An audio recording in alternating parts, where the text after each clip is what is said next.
This is our center, Jack Merrill, and Brendan Soley, our defensive end. Jack, after last year, how does it feel this team champions? You can't put words on it. You know, if you lose like that in a game like that, and then come out and go undefeated, I don't think anything can beat it.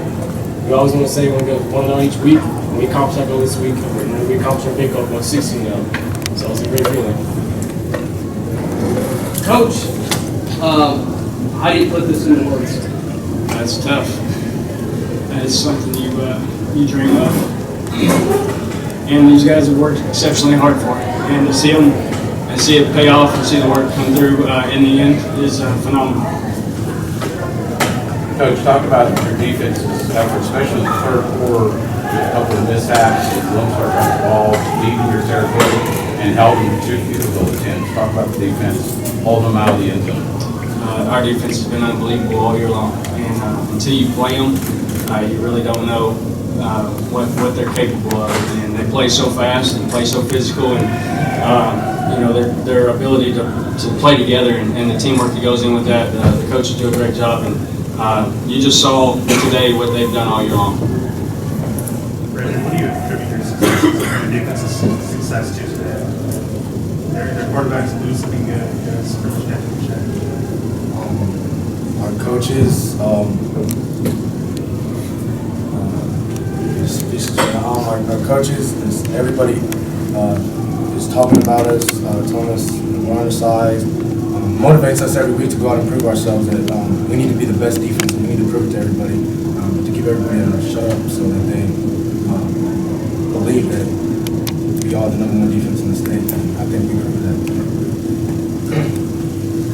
Coach, you seemed overcome by emotion. Is that a first-year thing? Because this is the first time winning it as a head coach here, or?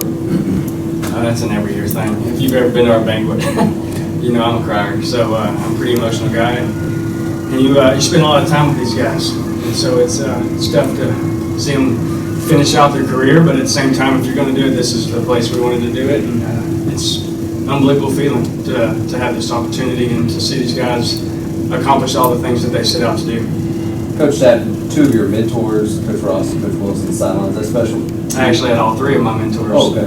Leo Britton was my first head coach at Wichita Falls High. And he's a Hall of Famer from Vernon, Texas. And then Coach Ross and Coach Willis, all three of them made it. So it meant a lot to me that they came down. But, they have a lot of attachment to these guys, too. They spend a lot of time with them. So it was awesome to have them all. What does it mean to get the two of your defensive players in there to build that team?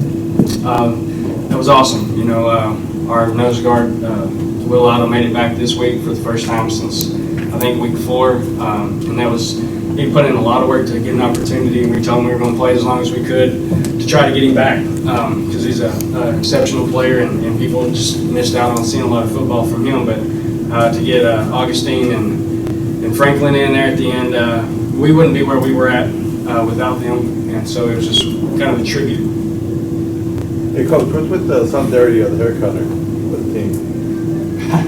I don't know. We did that in 2012. We went with Mohawks that were bleached, and we didn't do it last year. And I'm not superstitious, but apparently the guys wanted to go back to 2012. We're superstitious for sure. And it's not only that, it's more of like a family thing. We're all for one. So we all did it, and so we're all in the effort to do this, go on each week. So it's just a unity thing. Coach, did you one in the game that night? Obviously, you had a big enough of a chance to spur them. No, it was something we talked about. We wanted them to be a part of it. Coach, all 3 Austin area schools in the championship round. How big is it to hold serve and sit back with your ring on your finger and wait to see what the next guys are going to do?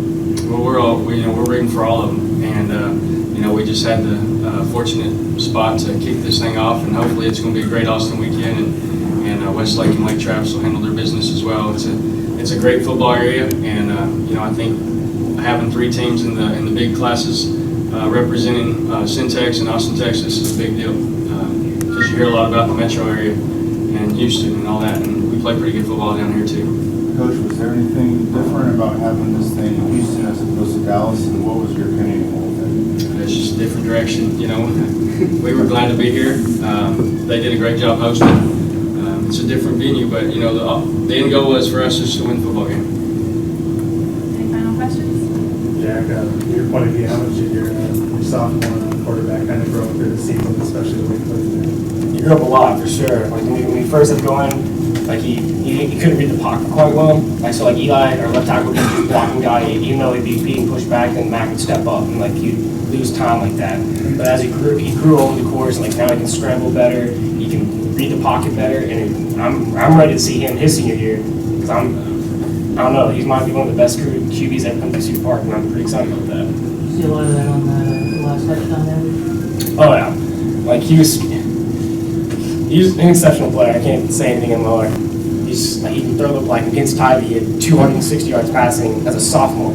He threw more playoff touchdowns this year than I think last year and the year before that. Like, there's nothing you can say that can't describe Max Sexton, because he is the new face of Cedar Park football.